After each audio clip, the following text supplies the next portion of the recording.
derro- lo derrocaron. Pero luego hubo también otro tema complejísimo, es que en Siria, que es un país de unas multiplicidades étnicas, religiosas, políticas, donde hay chiitas, sunitas y sectas que se alinean con ellos, y también hay cristianos maronitas principalmente y cristianos católicos. Hay drusos, que son una especie de musulmanes con unas creencias diferentes, y hay otros grupos humanos. Quedaron dominados por la familia Al-Assad, que es de tendencia chiita, porque la confesión alauita que ellos practican es más cercana a los chiitas que a los sunitas. Y de remate, el vecino país del Líbano, pequeño país aquí que está entre Israel y Siria, sobre el mar Mediterráneo, se convirtió en otro dolor de cabeza para la seguridad de Israel, habida cuenta que allí todas esas dificultades se trasladaron, y además tenía como herencia las ocupaciones francesa e inglesa de última hora. Entonces, un país con una mentalidad europea en unos aspectos, con una mentalidad religiosa en otros, y con unas dificultades de corrupción increíbles, terminaron repartiéndose el poder entre ellos. Cuando triunfa la revolución iraní, entonces envía de una vez, como parte de su objetivo, a una milicia, a un grupo miliciano que se incrusta en parte de Siria con la complacencia de la familia al-Assad, y en Beirut. Inclusive Siria invade militarmente a Líbano, lo tiene controlado muchos años, y ayuda a la milicia de Hezbollah aquí. Y comienzan su acción contra Israel y contra Estados Unidos. Recordemos, año 1983, había unas tropas estadounidenses en unas barracas cerca del aeropuerto de Beirut, y unos terroristas de Hezbollah activaron unas cargas con explosivos y asesinaron a más de 250 Marines del ejército de Estados Unidos, de las fuerzas militares de Estados Unidos allí. Y cuando se presentó la gran guerra entre Israel y la OLP del señor Arafat, estos milicias tomaron partido por la OLP, y las milicias cristianas que se defendían también de todos los problemas que había, tomaron partido por Israel, y hubo muchas situaciones difíciles, entre otras la masacre de Chantilla, que le acomodan al señor Netanyahu.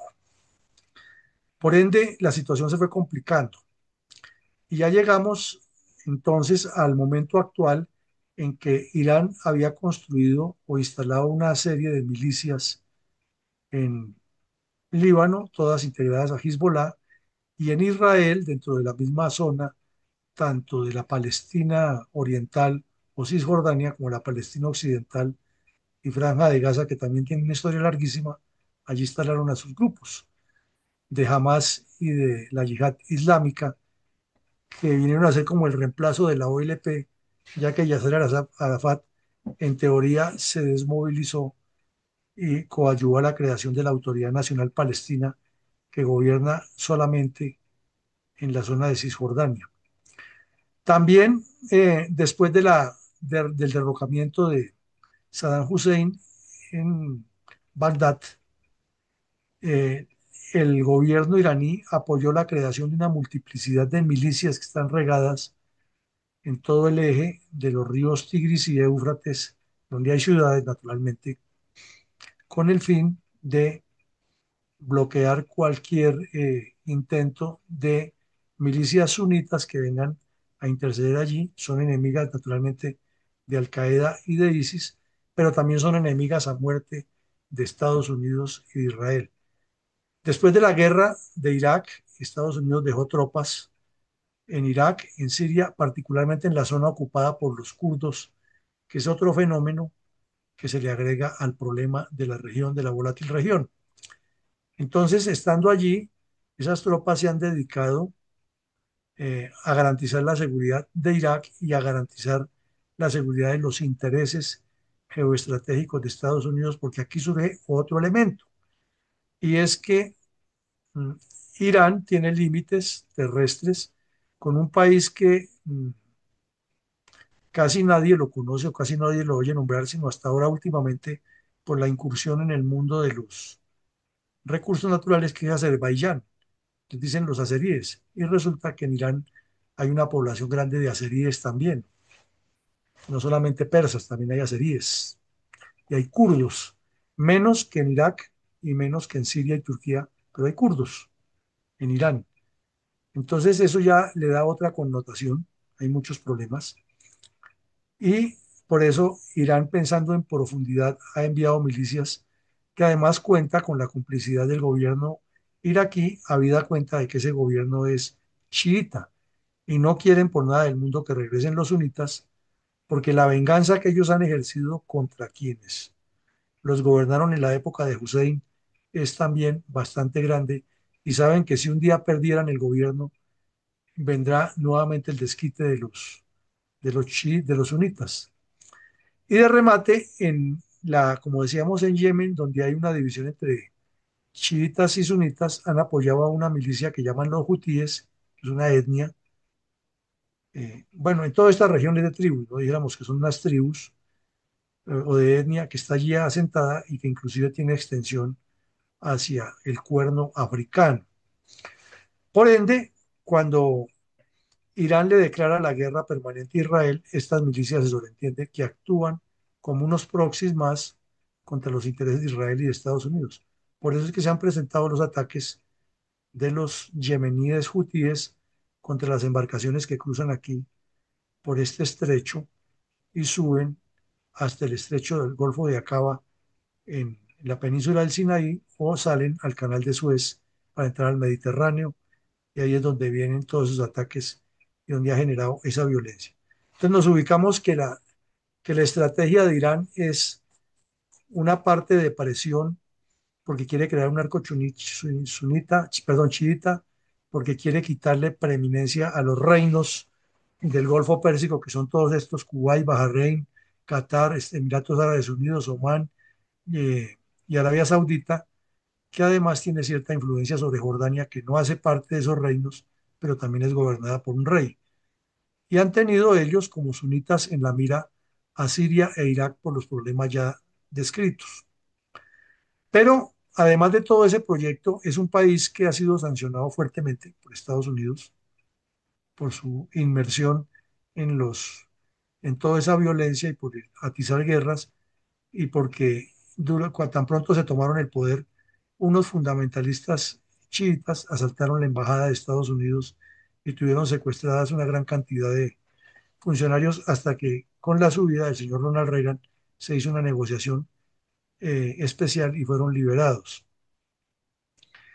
Y paralelamente comenzaron a crear un proyecto nuclear para el cual han contado con la complicidad de Corea del Norte, de Rusia y de China.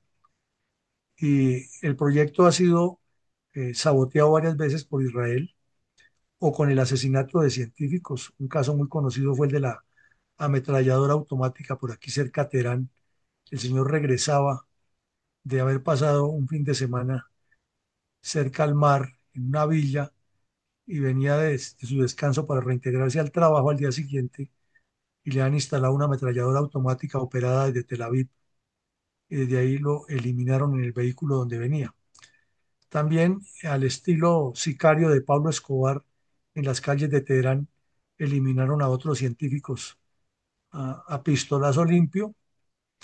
También en un golpe que parece eso de película al estilo del Mossad de Israel, incursionaron a una sede donde estaban todos los documentos del proyecto nuclear iraní y lo sacaron del país sin que nadie se diera cuenta. Y al día siguiente el señor Netanyahu los publicó y le puso la pistola en la cabeza a los iraníes diciéndoles lo que ellos querían. Entonces ha habido mucha historia alrededor de eso. Ahora entremos un poco más en detalles dónde comienzan los errores, porque es que la guerra se gana o se pierde por errores propios o del adversario, según la óptica que se mire. Los errores de Irán se fueron acumulando y es que cometieron desde el principio algo que quienes estudiamos alguna vez las ciencias militares nos lo repiten en las academias hasta la saciedad. Hay que entender siempre cuál es la capacidad de más probable adopción del adversario. Irán no la entendió, fueron triunfalistas, quizás se creyeron de promesas que le hacían desde Moscú y tal vez desde Pekín y Pyongyang, de apoyos que nunca les iban a llegar, pero que estaban convencidos que les llegaban. Creyeron que podían encerrar a Israel y a Estados Unidos en en los organismos multilaterales, pero como se dice coloquialmente, una cosa piensa el burro y otra el que le está colocando la enjalma. Entonces promovieron el ataque terrorista del 7 de octubre del año 2023 y en lugar de guardar silencio y aparentar que ellos no estaban, el ayatollah y su Estado Mayor se dedicaron fue a hacerlo público y a crucificar en las redes sociales al odiado Estado de Israel y les costó caro, porque Israel cometió un error también que no atendió un llamado de la inteligencia que les decía que eso iba a ocurrir, lo consideraron que era una acción distractiva para seguir con el proceso de Hezbollah, es decir, le dieron más importancia a Hezbollah en la frontera norte y se llevaron la sorpresa de todo lo que ya conocemos que ha sido muy reproducido en los medios de ese golpe tan atroz, con más de 1.200 muertos y 250 secuestrados, unos kibutz destruidos y la vergüenza mundial, tanto para el Mossad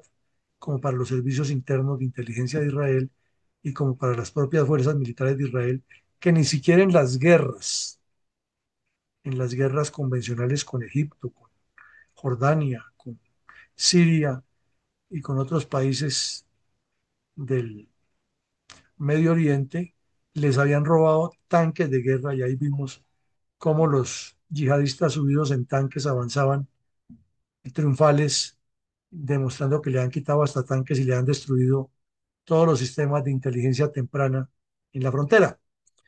Pero tienen una habilidad también que no se sentaron a llorar sobre la leche derramada, sino que inmediatamente reaccionaron e Israel entró en el análisis estratégico, que en eso son absolutamente maravillosos.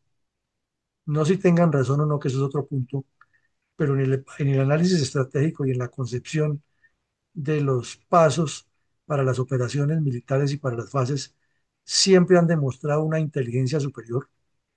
Y aquí la planearon muy rápido y la desarrollaron por etapas y les resultó tal cual como la planearon.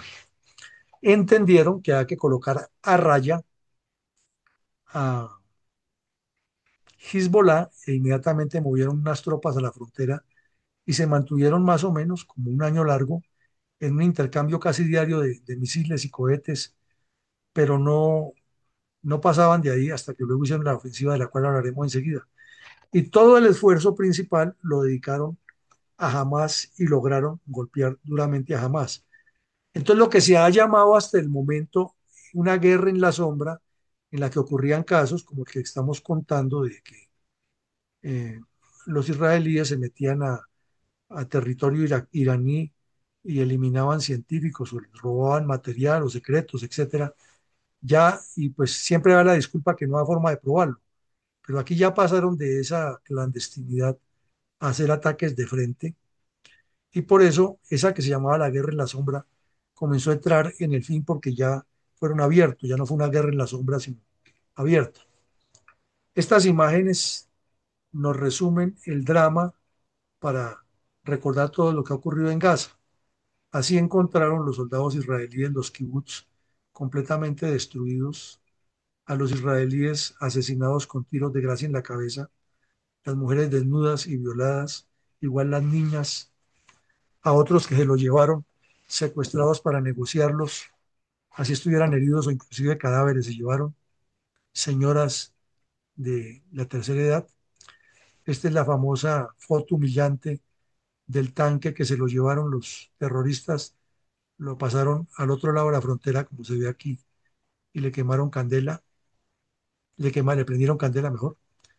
Y luego vino la respuesta aterradora de Israel que se sabía que iba a venir con toda esa dimensión, la destrucción completa de entornos urbanos.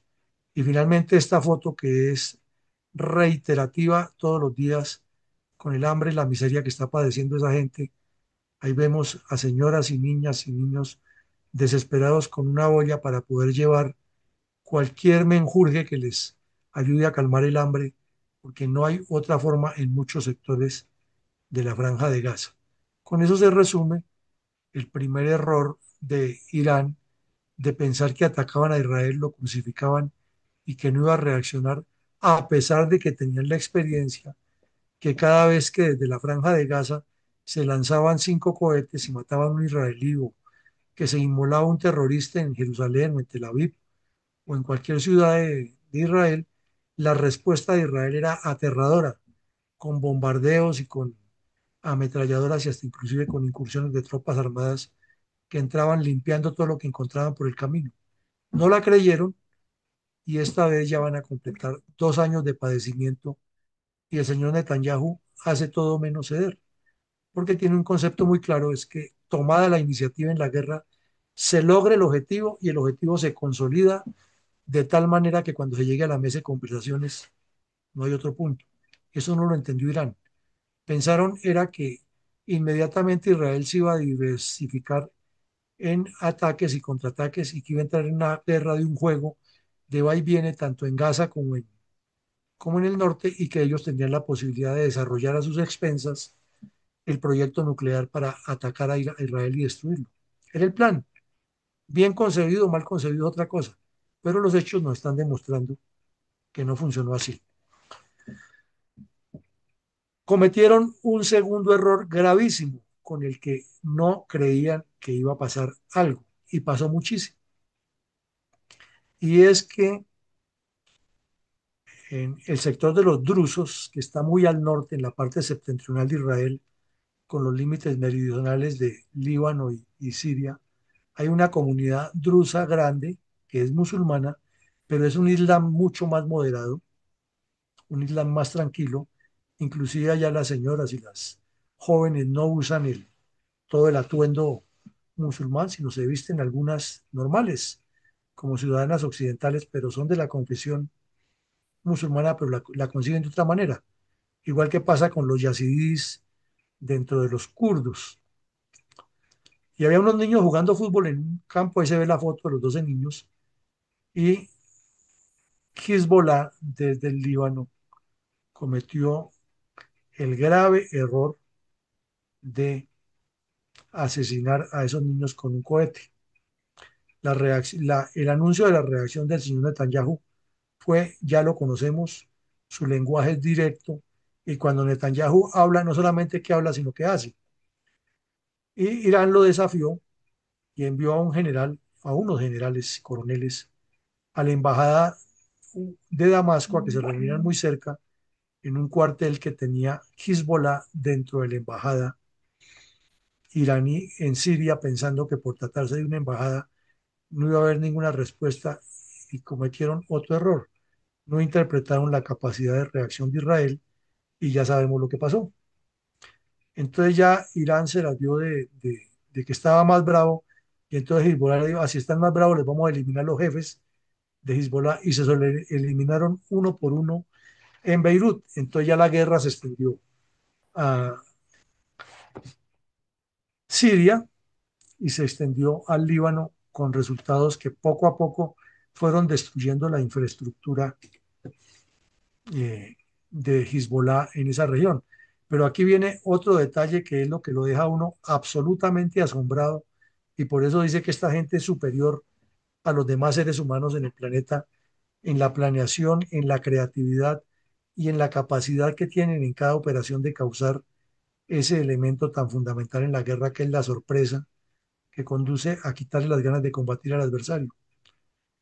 Por medio de un servicio de inteligencia que además es admirable, se enteraron desde mucho tiempo a que había un interés de comprar unos Viper y unos radios, especialmente ICOM, que ya tenían la experiencia de utilizarlos, para dotar a todas las cuadrillas, a todas las células de Hezbollah en Líbano y en Siria, y unificar como los equipos de comunicaciones y los rangos y las frecuencias y los horarios para que todo se manejara desde una concepción estratégica de la guerra contra Israel.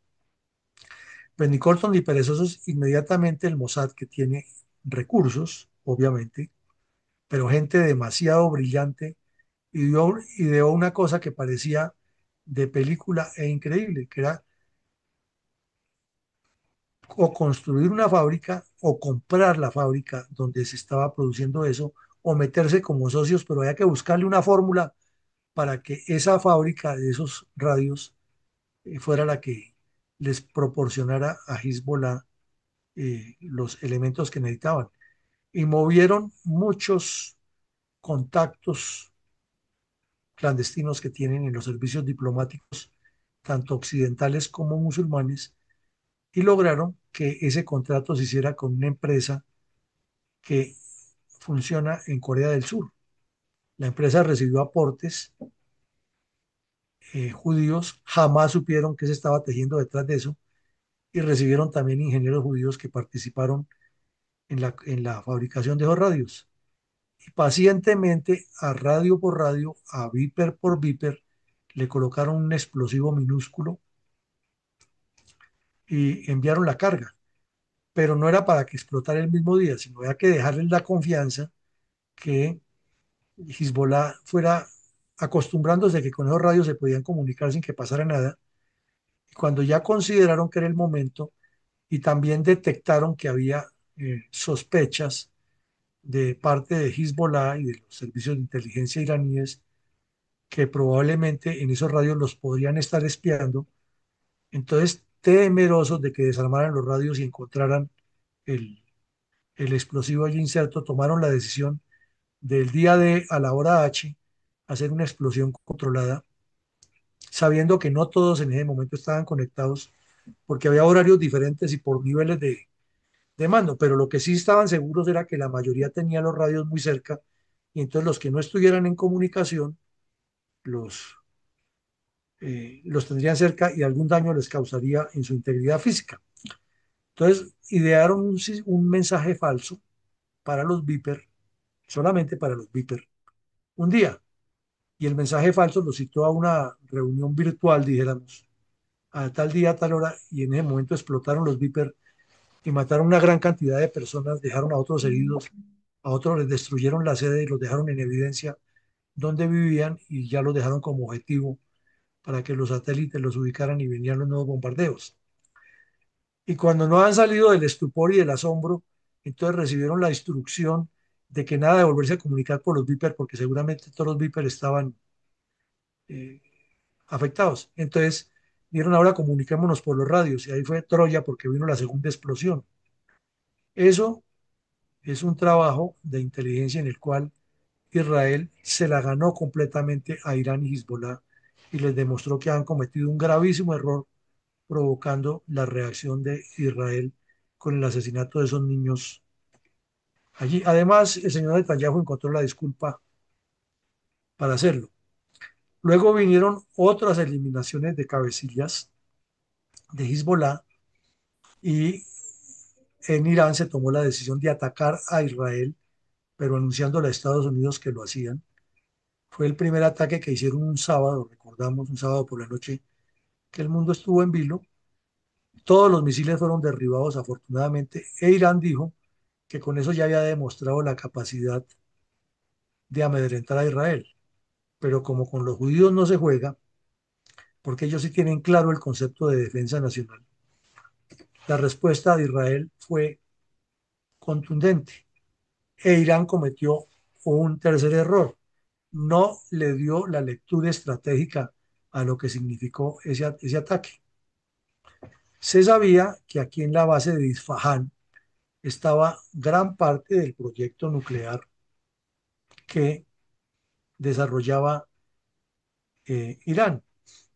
Y tenía también unas defensas antiaéreas muy bien montadas y vinieron y se las volvieron flecos a esas defensas antiaéreas e intencionalmente regaron la información que le han afectado completamente el proyecto nuclear a Irán. Entonces los iraníes creyeron, los tenemos engañados. Y lo que no sabían era que los tenían perfectamente ubicados en lo que venía y que lo que han hecho era garantizar que esta defensa antiaérea, que estratégicamente era muy importante para los otros sitios, ya no funcionaría para una operación posterior, como en efecto ocurrió. Entonces, Israel pues regó sus informes, pero la situación se fue poniendo tensa y luego ya llegó al extremo que como Hezbollah seguía atacando y Hamas también, entonces el día que se posesionó el nuevo presidente en Irán, los iraníes recibieron a todos los jefes de Estado y entre ellos sentaron al jefe de Hamas como si se tratara de un jefe de Estado más. Israel les advirtió que eso tendría consecuencias y las tuvo muy pronto. En una noche de cuchillos largos, estando viviendo este señor en una base militar súper custodiada y con 1000 medidas de seguridad y de controles para entrar hasta el sitio, allá también voló en pedazos en el cuarto él y otro miembro de Hezbollah.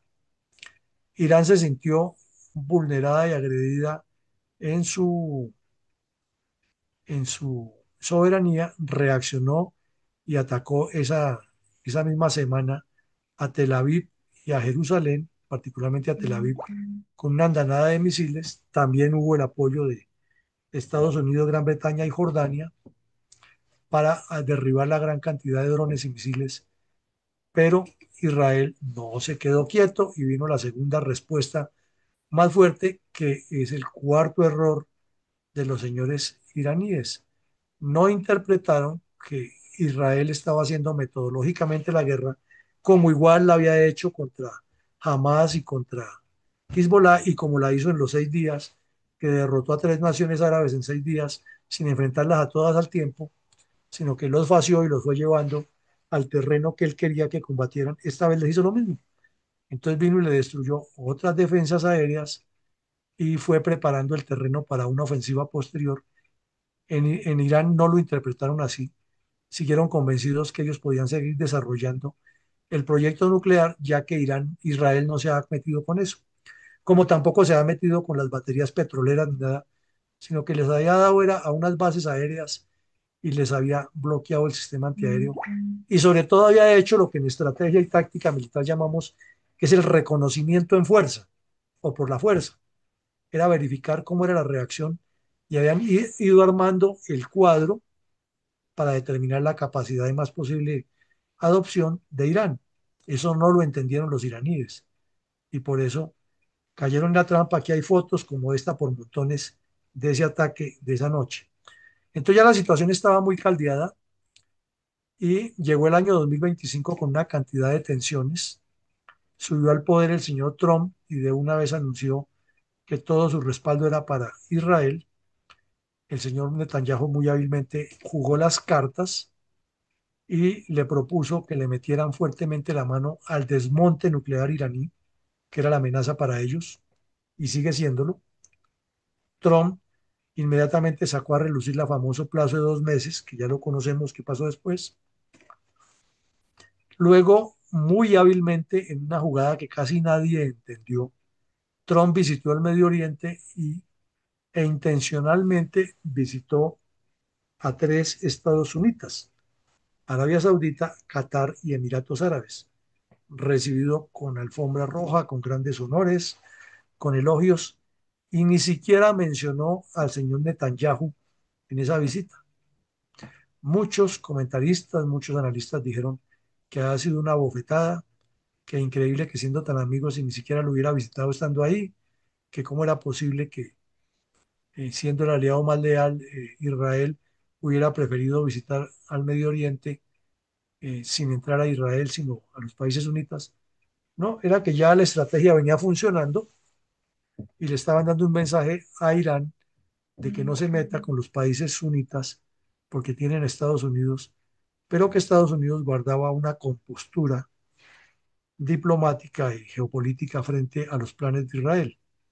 Quinto error de los iraníes: no interpretaron que aquí había una maniobra estratégica muy importante y que ellos estaban cayendo en ese engaño estratégico. Pero aquí hay que sumarle algo que, dígase lo que se diga, Tiene tantos enemigos como amigos, tiene tantos críticos como detractores o como elogiadores, pero el señor Netanyahu, hay que reconocerlo, es un zorro político, es un hombre que tiene una audacia política y estratégica impactante, que tiene una habilidad nata para salirse de los problemas y voltearlos con una facilidad y trasladarle a la contraparte la responsabilidad, porque sus pasos son estratégicos. Además que no es el mal gobernante que pintan. El problema es que se enamoró del poder y para sostenerse en el poder, además ha hecho historia, es el único primer ministro de Israel que ha estado 6 periodos y seguramente en la próxima elección, lo anticipamos, se sale con la suya y vuelve y sale elegido, porque él tiene muchos enemigos internos que lo quieren ver en la cárcel, con justa razón, por los hechos que ha cometido, pero también tiene la habilidad de convencer a los israelíes que él es el hombre necesario porque es el que encarna el sentimiento que les dejó Ben Gurión y la señora Golda Meir. Y de esa manera ha mantenido esa imagen de que él es un gran primer ministro y en realidad lo es. El problema es el apasionamiento enfermizo que tiene por el poder y lo que ha hecho para lograr ese sostenimiento en el poder, pero que sus capacidades lo ponen como un gran estadista y lo ha demostrado, porque maneja la política y la estrategia como nadie. Es el presidente o el primer ministro del mundo que más sabe de política y estrategia, gústele a quien le guste y digan lo que digan, es un estratega y un político nato. Y es estratega militar porque además fue militar de carrera, sabe de conducción de tropas, sabe de geopolítica, sabe de armas, sabe de proyectos estratégicos, conoce muy bien cómo funcionan los servicios de inteligencia, conoce muy bien cómo se maneja la política interna del Estado, cómo se maneja el presupuesto público, cómo se hacen las coaliciones. Es, es un señor fuera de serie. Lástima a lo ser enfermizo por el poder y haber hecho lo que ha desarrollado para mantenerse en él. Entonces, con esa habilidad estratégica, metió a Estados Unidos, como decimos coloquialmente, en el baile. Y ahora ya Estados Unidos no se puede salir de esa fiesta. Trump cree, en medio de su posición superlativa, que él es el que maneja a Netanyahu. Y el que maneja es Netanyahu el que maneja a Trump. Ya lo metió en esa guerra. Algo que evitaron Obama y Biden muchas veces, que era meterse en una guerra en el Medio Oriente, después del fracaso que tuvo papá Bush, hijo Bush, perdón, George hijo, en Irak, con la Segunda Guerra de Irak, se habían cuidado mucho de meterse los estadounidenses en eso. Obama no lo aceptó, Biden tampoco, Trump en su primer periodo tampoco lo aceptó, pero en este, muy ladinamente y muy hábilmente, el señor Netanyahu le subió el ego y lo puso a combatir. Entonces se produjo el sorpresivo y masivo ataque israelí inicialmente y Trump seguía estando amarrado ahí. Y entonces Israel siguió desarrollando lo que nos ha enseñado en la estrategia israelí de la guerra, paso a paso, objetivo por objetivo, pero cada objetivo va dejando sin fuerza al siguiente.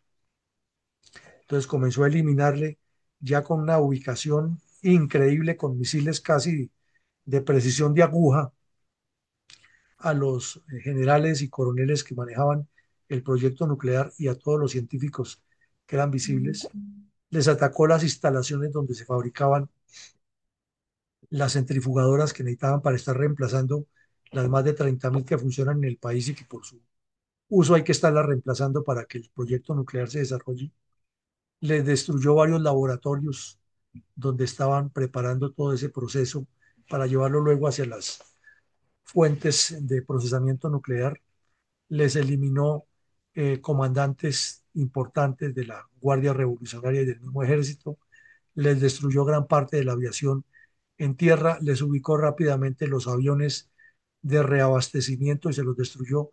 Con eso la Fuerza Aérea puede tener 100 aviones de la mejor calidad, pero no puede pasar de cierta distancia porque no hay quien los retanquee en el aire.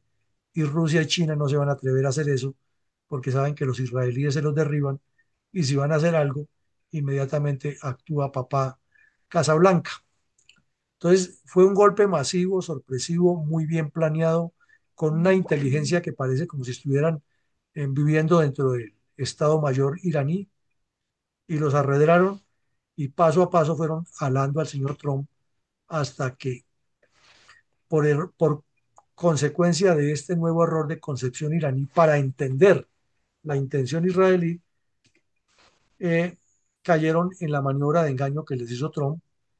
Ya les había dicho que les daba 2 meses, no le creyeron, y entonces el señor Trump, ya completamente elogiado por el señor Netanyahu y comprometido hasta los tuétanos, ordenó la participación de Estados Unidos en el ataque para demostrarle desde su óptica a Rusia y China que él también tiene el control allá y que está con Israel.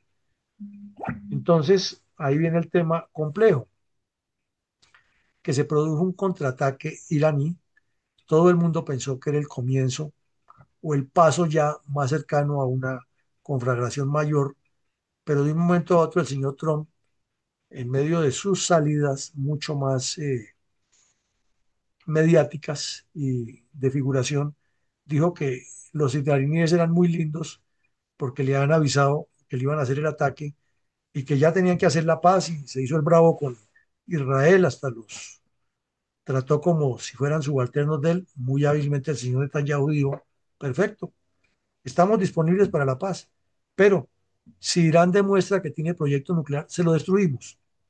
Si vuelven a desarrollar planes para destruir a Israel, los atacamos.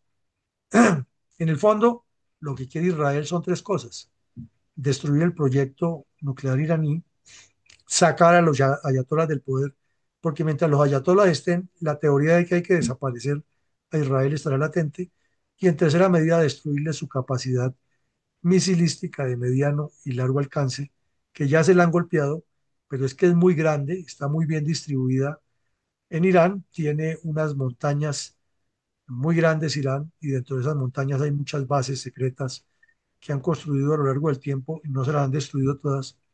Pero con Israel no se juega y se demorarán 5, 10, 15 años, pero que ese proyecto no progresa porque no progresa.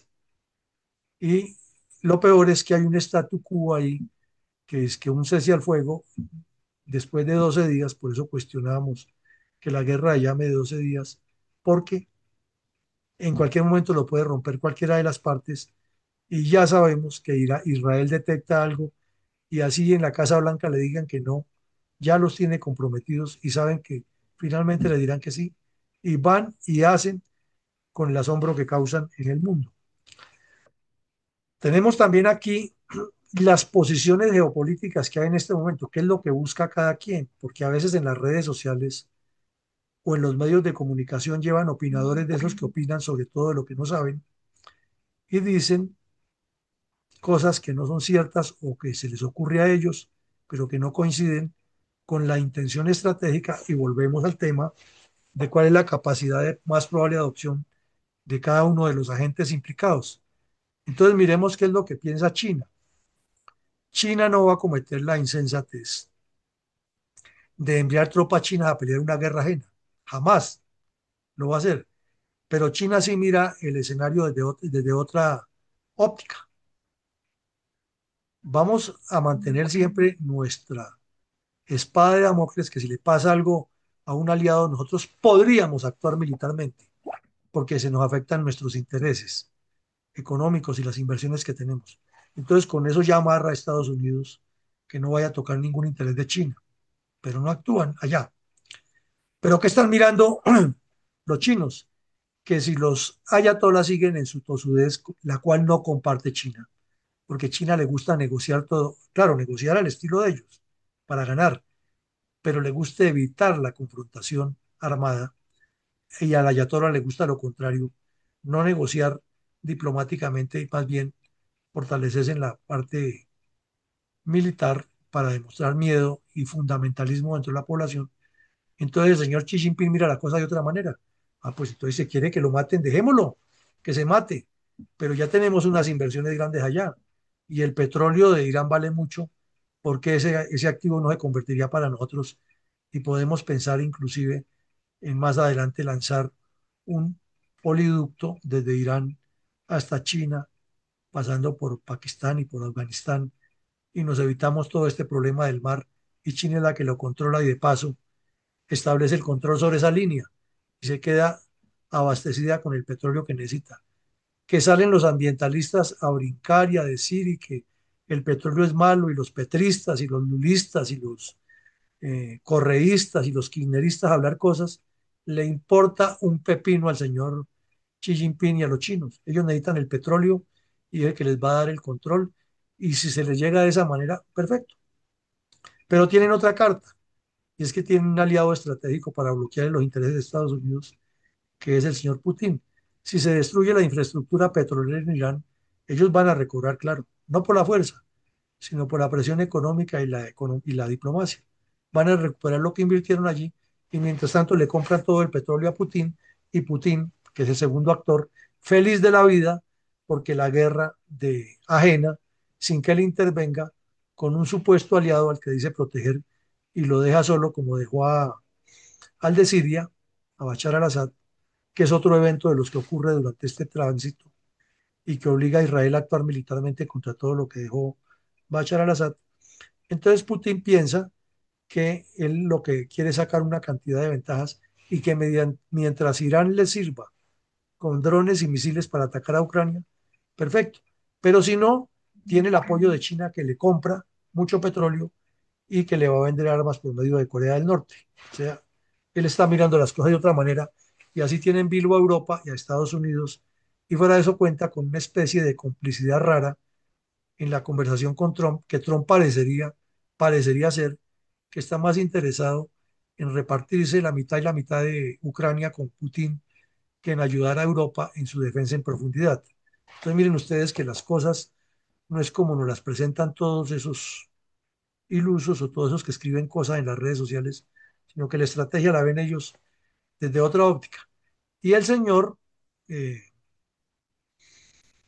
eh, de Corea del Norte, que hace un papel frente a China, como el que está haciendo el Ayatollah frente a Rusia, aspira a sacar ventajas y calmar el hambre que tiene su pueblo disimulándola con las compras de armamento que le haga Rusia, con el petróleo que le logre vender Rusia muy barato o regalar, con el apoyo que le dé China y manteniendo dentro de su país la idea de que él es el capaz de poner a Estados Unidos en su puesto. Xi Jinping sabe que Corea del Norte no tiene la capacidad, pero lo tiene ahí en la sombra, protegido, y lo utiliza como punta de lanza para que amenace a Japón, a Corea del Sur y a Australia. Y obviamente que tiene la capacidad de agredirlos, pero no de sostener una guerra sin el apoyo de China.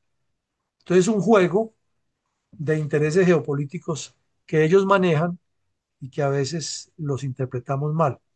Y el ayatollah lo único que le interesa es mantener un proyecto de control férreo, criminal inclusive, de su país, mantener a Estados Unidos en jaque y a Israel y pensar en la destrucción de Israel, que eso nunca va a ocurrir, pero él lo mantiene vivo y conservar toda esa gerontocracia y esa corruptela que lo rodea.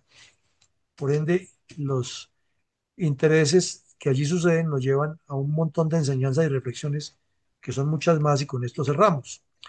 Primero, es que Israel en particular ha demostrado los aciertos en la aplicación de la política y la milicia dentro de los principios de la guerra.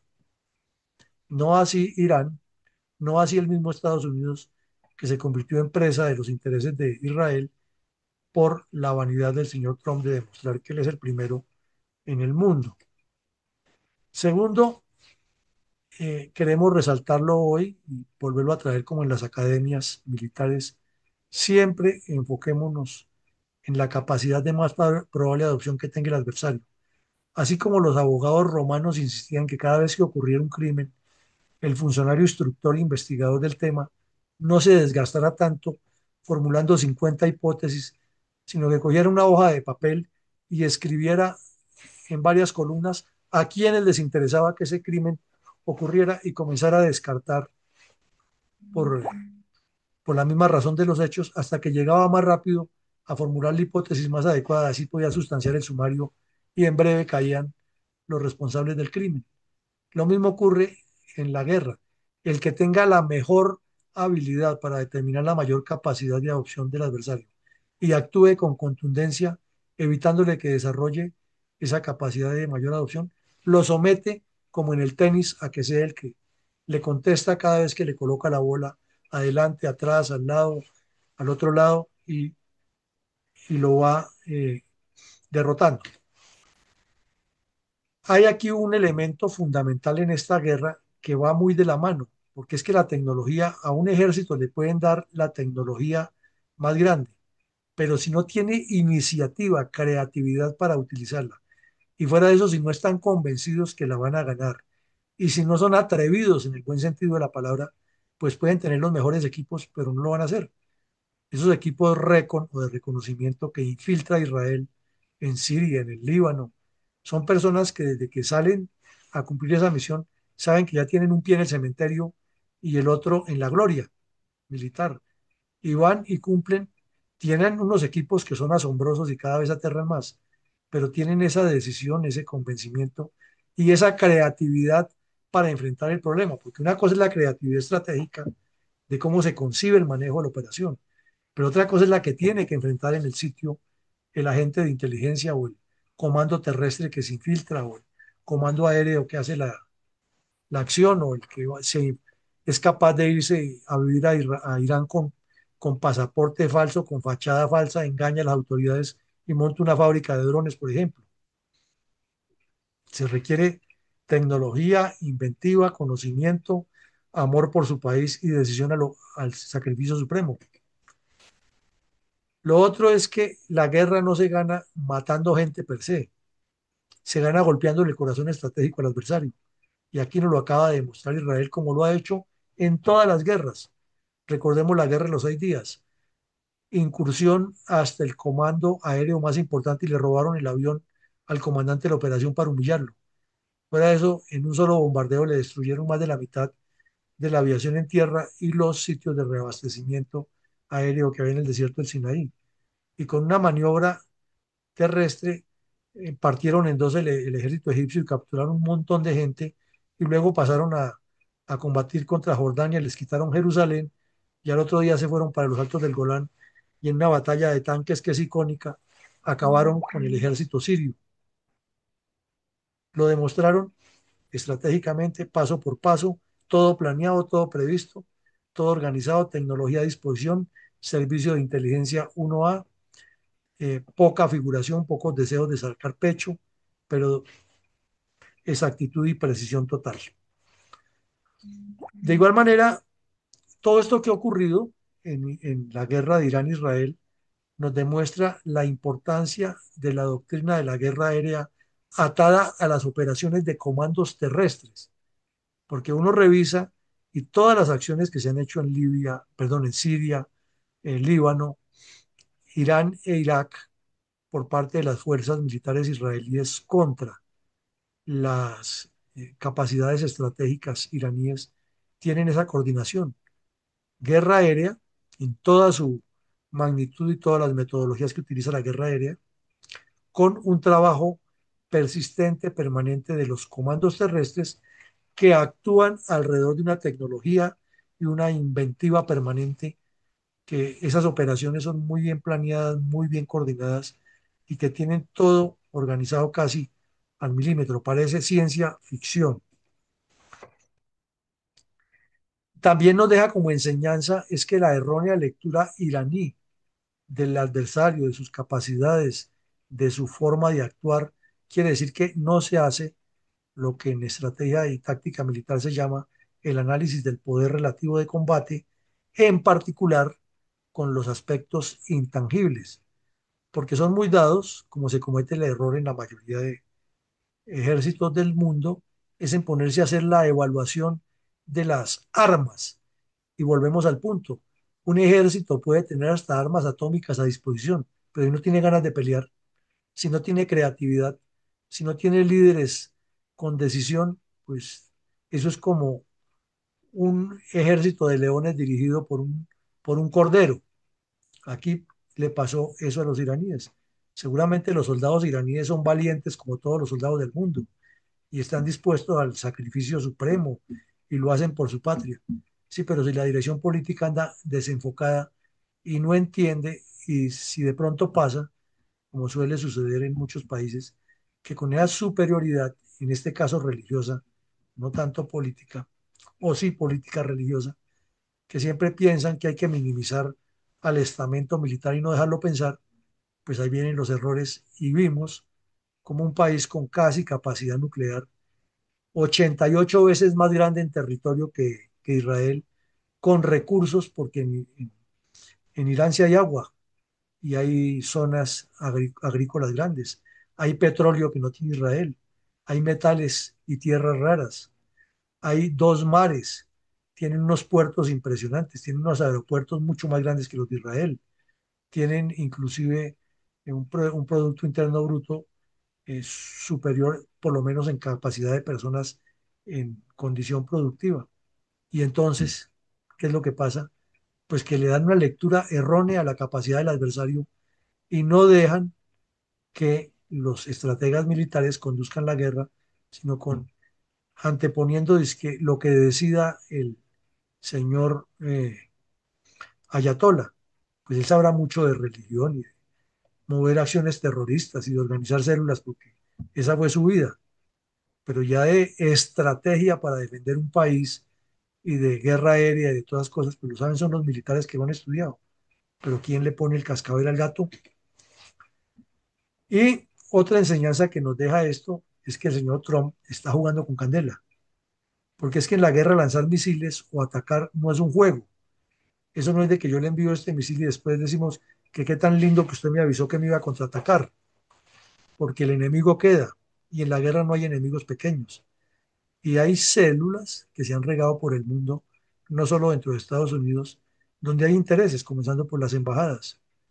Y no se puede descartar que vengan acciones terroristas, como lo hemos advertido muchísimas veces los analistas en los medios de comunicación. Y otra enseñanza que nos queda aquí para reflexionar es la doble moral que ha habido de parte de Rusia y China, ya que Rusia ha utilizado bastante a Irán en su guerra contra Ucrania y su amenaza latente contra Europa, pero aquí lo dejó prácticamente solo. No se puede descartar que le dé algún apoyo, pero lo dejó solo. Y ya China lo veíamos, que tiene a su proxy Corea del Norte, que está más interesada en irse a combatir en Ucrania para preparar tropas que estén en condiciones superiores de enfrentar a Corea del Sur el día que se desate una guerra. Esa es la razón por la que están enviando tropas eh, norcoreanas a combatir en Ucrania. Y China ya sabe que yo siempre tengo aquí la amenaza de que puedo mover un poder grande, que tengo capacidades de combate, no las voy a usar, pero las tengo. Ah, pero mi petróleo y mi plata que se ha invertido, si no la voy a perder. Entonces, que se maten ellos allá, pero al final me quedo yo con el petróleo. Entonces, son unas posiciones muy diferentes. Y con esto, mi coronel, hemos llegado al fin del ejercicio. Entonces, ya le paso la palabra para lo pertinente que ustedes tengan previsto. Muy amable, mi coronel. En principio, felicitarlo por tan brillante exposición. Me voy a permitir ahora hacerle algunas interrogantes que nos llegaron a través del chat. Eh, la primera, ¿considera usted que en algún momento cuando Estados Unidos atacó las bases nucleares de Irán, el mundo pudo ingresar a una tercera guerra mundial si China y Rusia apoyaban en la defensa de Irán y se involucraban en la guerra? Hasta el momento, ¿se ha disipado la amenaza de una tercera guerra mundial? Bueno, mi coronel, muchas gracias. Desde esta óptica nos parece que sí es cierto. Ese día estuvimos a centímetros, o como dicen los narradores deportivos, el balón cruzó rozando el horizontal. Estuvimos a nada de que se hubiera desatado una tormenta mayor si Irán hubiera cometido la insensatez de atacar a Arabia Saudita o a Emiratos Árabes, porque ya era una guerra entre chiitas y sunitas de fondo religioso y por el control del Golfo Pérsico y del petróleo. Y entonces sí o sí, de una u otra manera, hubieran intervenido China y Rusia y se hubiera ahondado. Pero de igual manera, como no se ha firmado ningún acuerdo, como el ayatolá no ha dado el brazo a torcer y sabemos que Israel tampoco lo va a dar a torcer, la espada de Damocles está ahí y cualquier movimiento de una ficha en sentido equivocado nos podría llevar a una tragedia mayor. Coronel, gracias. Otra interrogante que surge. ¿Cree usted que al alcanzar Israel la superioridad militar y estratégica en el Medio Oriente después del ataque a Irán hace 2 semanas, no ha puesto susceptibles al mundo árabe sunita que no, que no le conviene que Israel ejerza la supremacía militar en la región? Que hay unos aspectos que hay que analizar muy bien, coronel. Israel juega a que si se crean dos estados, que algún día tendrá que ocurrir, los estados árabes sunitas se comprometan a controlar que los palestinos no hagan terrorismo contra Israel. Y los sunitas a lo que juegan es a que el Estado de Israel no tenga preeminencia, pero es como una cuestión más de envidia, porque es que no tienen la capacidad, ellos tienen la riqueza, sí, pero es que esa creatividad que han demostrado los judíos a lo largo de la historia es una superioridad que jamás se la podrán quitar ellos por más de que se preparen, porque eso parece que dentro de está dentro del ADN de estas personas.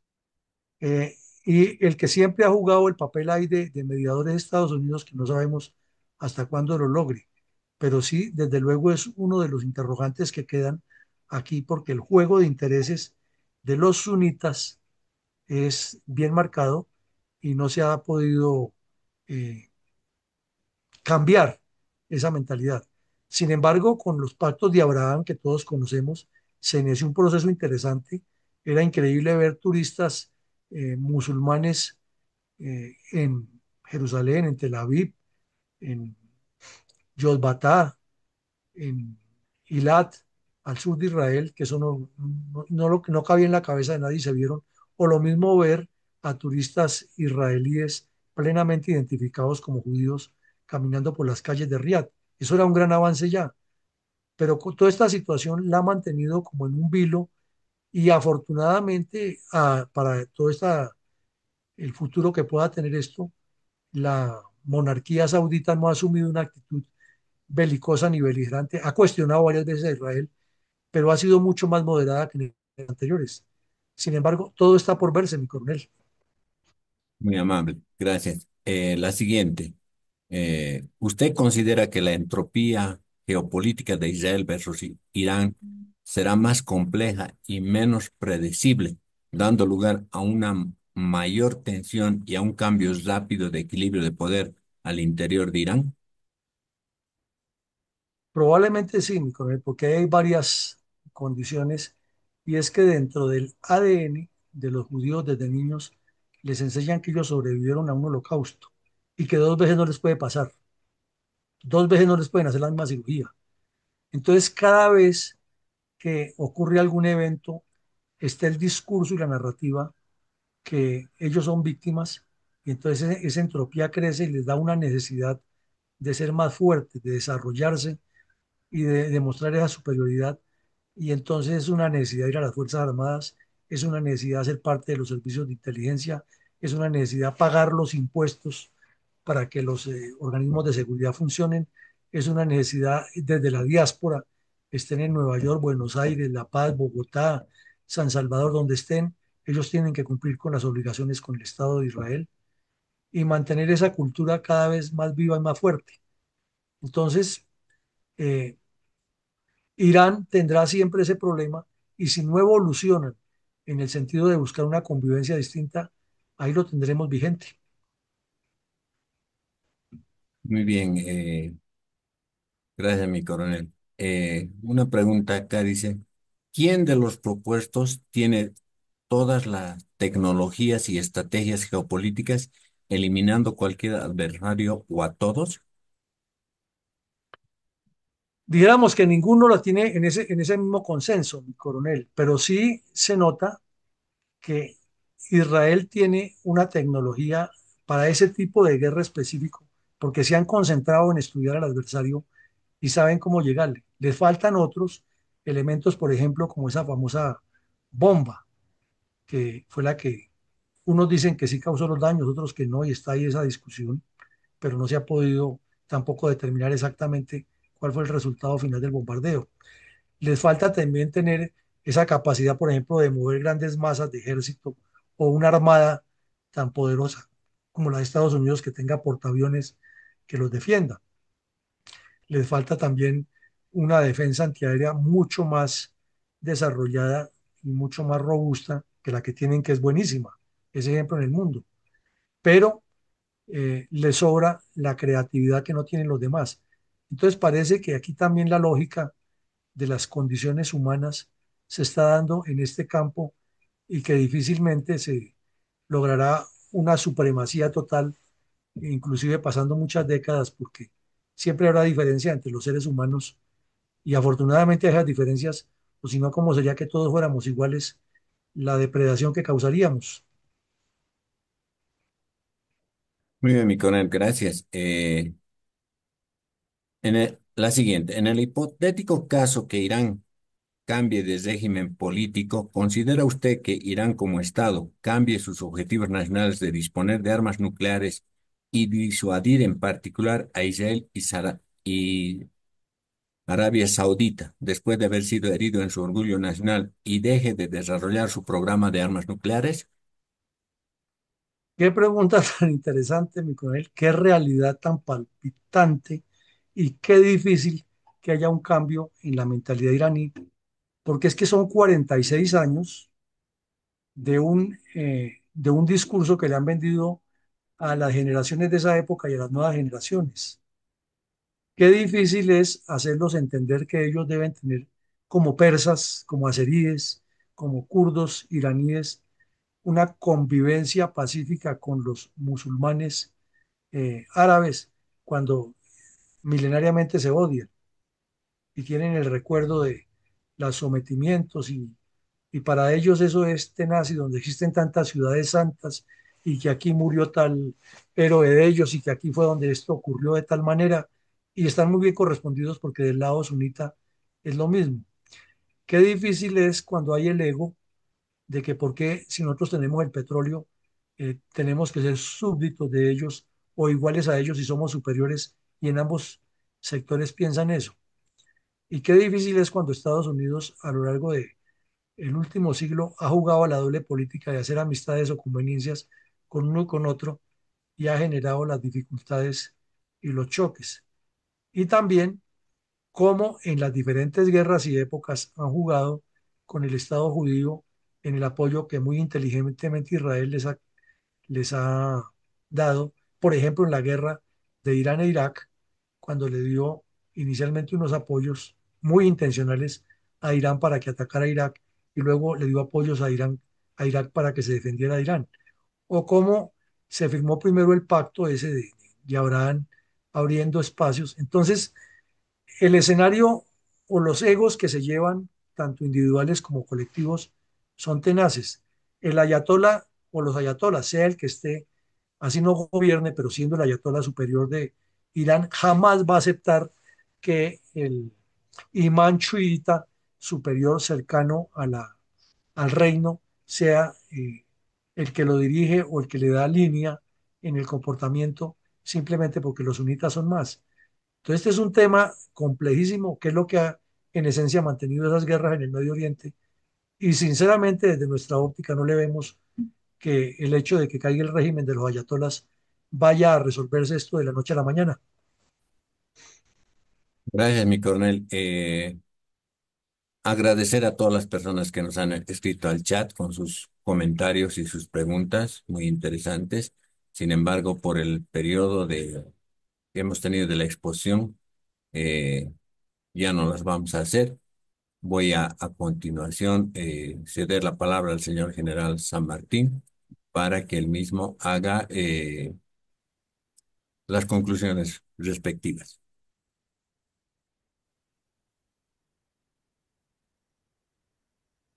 Ay, mierda. ¿Ya está Hola, buenas noches. ¿Me escuchan? Sí, sí, se escucha Ah, claro. ya. Gracias, gracias. Distinguidos asistentes, llegamos al cierre de esta conferencia. y no queremos concluir sin expresarnos nuestras más sinceras felicitaciones y agradecimiento.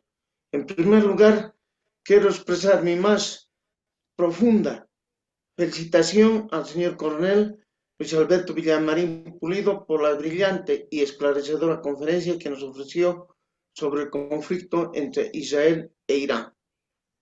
Su presentación fue clara, inspiradora y muy enriquecedora. Nos ha dejado importantes reflexiones y aprendizajes que sin duda nos motivan a seguir creciendo tanto en lo personal como en lo profesional. A través de su exposición clara, rigurosa y profundamente analítica, logró no solo contextualizar los orígenes y dinámicas del conflicto, sino también ayudarnos a comprender la complejidad geopolítica, histórica y humana que los rodea. Agradecemos especialmente su capacidad para abordar a un tema tan sensible con objetividad, equilibrio y respeto, permitiéndonos reflexionar de manera crítica y fundamentada sobre sus implicancias a nivel regional y global. Ha sido un verdadero honor contar con su presencia y tener la oportunidad de escuchar sus valiosas ideas y experiencias. Lo felicitamos sinceramente por su excelente labor como conferencista, por su compromiso con la verdad y por el valioso aporte que ha hecho al conocimiento colectivo. También quiero expresar nuestro más profundo agradecimiento por el valioso y constante apoyo que usted ha brindado a nuestra institución. Su compromiso, generosidad y disposición han sido fundamentales para el logro de muchos de nuestros objetivos. Gracias por su respaldo. Hemos podido fortalecer nuestras actividades, mejorando nuestros servicios y avanzar con paso firme hacia el cumplimiento de nuestra misión. Su presencia y acompañamiento continuo no solo nos alienta, sino que también nos inspira a seguir trabajando con responsabilidad, entrega y vocación de servicio. Reciba, por tanto, nuestro sincero reconocimiento y gratitud. Valoramos profundamente su apoyo y esperamos seguir contando con su confianza y colaboración en el futuro. Finalmente, quiero agradecer la presencia de todos los señores oficiales generales, almirantes, oficiales superiores, profesionales civiles y personal en general, por su valioso interés, por las preguntas y por mantener un ambiente de respeto y participación activa. Que tengan muy buenas noches y muchísimas gracias. Muy, No, agrade- muchísimas gracias a usted, mi general. Muy agradecido, mi general, por sus palabras. A continuación, para finalizar con la presente conferencia virtual, voy a ceder la palabra a mi teniente coronel Luis Alberto Villamarín Pulido para que dé sus palabras finales y despedida. No, pues mi coronel, a usted muchas gracias, a mi general San Martín, muy amable por sus generosas palabras. Usted sabe que como soldados, aquí, allá y en todas partes, un soldado siempre tendrá ese compromiso de decir las cosas de la mejor manera, de la manera más eh, posible, cercana a la verdad, para buscar en realidades información y compartir criterios.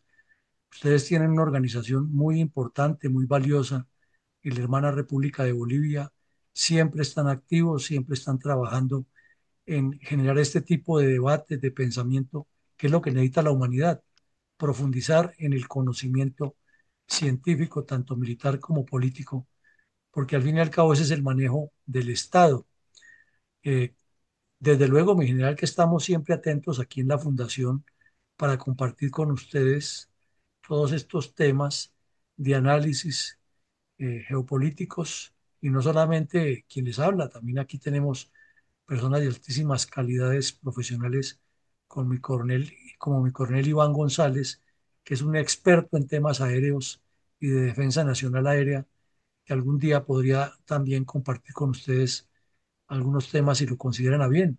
Y más personas que hay aquí en Colombia que podríamos interactuar. Así es de que mi general San Martín y mi coronel, muchísimas gracias. Que Dios nos siga bendiciendo y siga fortaleciendo en nuestro continente a las hermanas repúblicas de Colombia y de Bolivia y a todos los eh, connacionales de nuestro hemisferio que hoy nos acompañan en este interesante evento académico. Muy agradecido, mi coronel. Y finalmente, pues agradecer a todas las personas que han entrado a la plataforma virtual del Centro de Diplomados en Altos Estudios Nacionales. Muy pronto estaremos compartiendo otro tipo de conferencias. Muy buenas noches y gracias.